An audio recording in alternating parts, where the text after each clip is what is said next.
Hello, my name is Kevin Pfeil, and I'm a student at the University of Central Florida.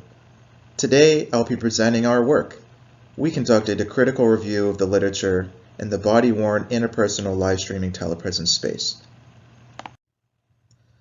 Through this ongoing pandemic, people have turned to video chat applications to share major life events with their remote loved ones, including weddings, graduations, and funerals. Even for day-to-day context, these applications can help to mediate interpersonal relationships where two individuals cannot physically be together with each other. However, people have reported that simple video chat does not provide that strong sense of social connection that we are craving. For instance, some might say, well, it's a decent alternative, but it's just not the same. We thus ask, how can we design better technologies to support stronger social interactions and enhance the feeling of being there? Mobile robotic telepresence has been used to connect two individuals by giving one or both a physical platform to manipulate within their partner's environment. This concept has been applied towards a variety of scenarios such as maintaining long-distance relationships, remote conference attendance, and outdoor leisure activities. However, this type of interaction does not come without issue. These robots are relatively costly and are not readily available for consumer-grade use. And the platforms also have mobility restrictions which have been shown to detract from a joint experience. This is where an emerging telepresence paradigm, which we call interpersonal telepresence, can make a difference. Researchers have postulated that one person, called a streamer, can wear a camera on their body and live stream their environment to their partner, called a viewer. This paradigm emerged within the past decade, but it has been met with apprehension from the SIGCHI community because of the potential social harm that accompanies it.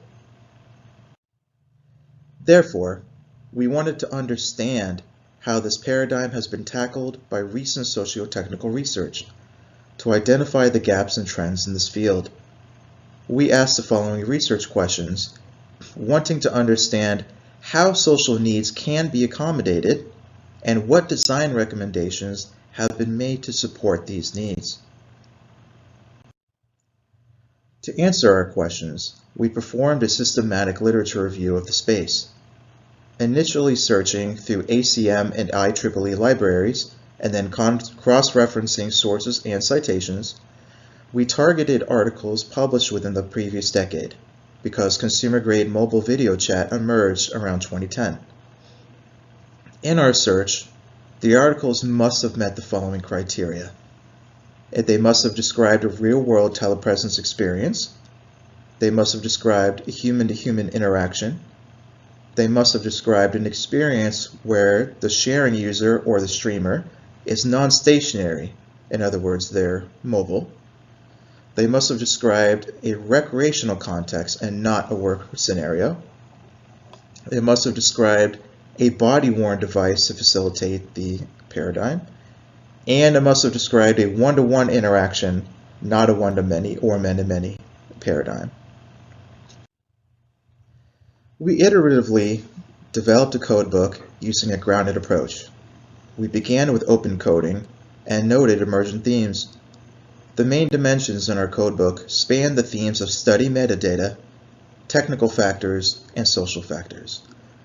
I do not describe the codebook in its entirety here, but our paper does go into complete detail. We found a total of 52 articles which met all criteria. Of these, 50 described an artifact, 35 described a study, and of these studies, 15 described a field study and 20 were lab-based. There was a strong representation of more technical labs, with a minor representation from the more socio-technical labs. There were various findings that emerged from our dataset. First, we found that the majority of the dependent variables measured in the studies of our dataset were custom items, which makes it difficult to compare techniques.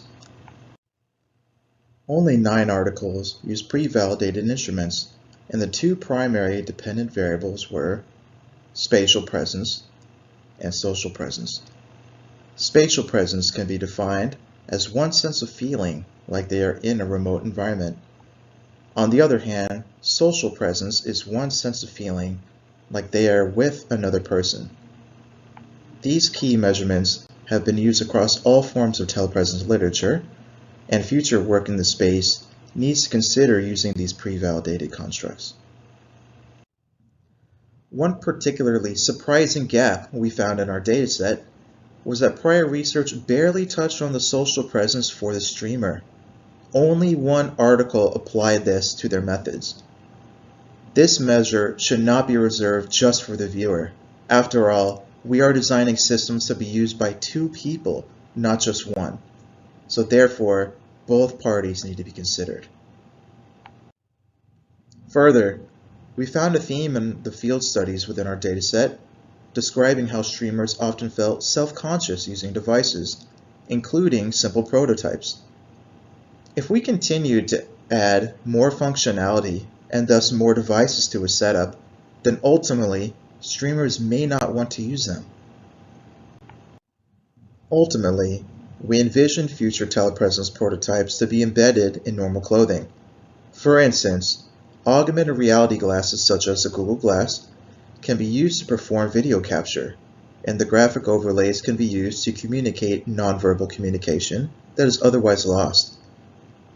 We as a community need to work towards balancing technical capabilities and social needs, and pursuing miniaturization is one promising way to achieve this goal. Thank you for tuning in to my presentation, and please see the full article for more and complete details. Thank you.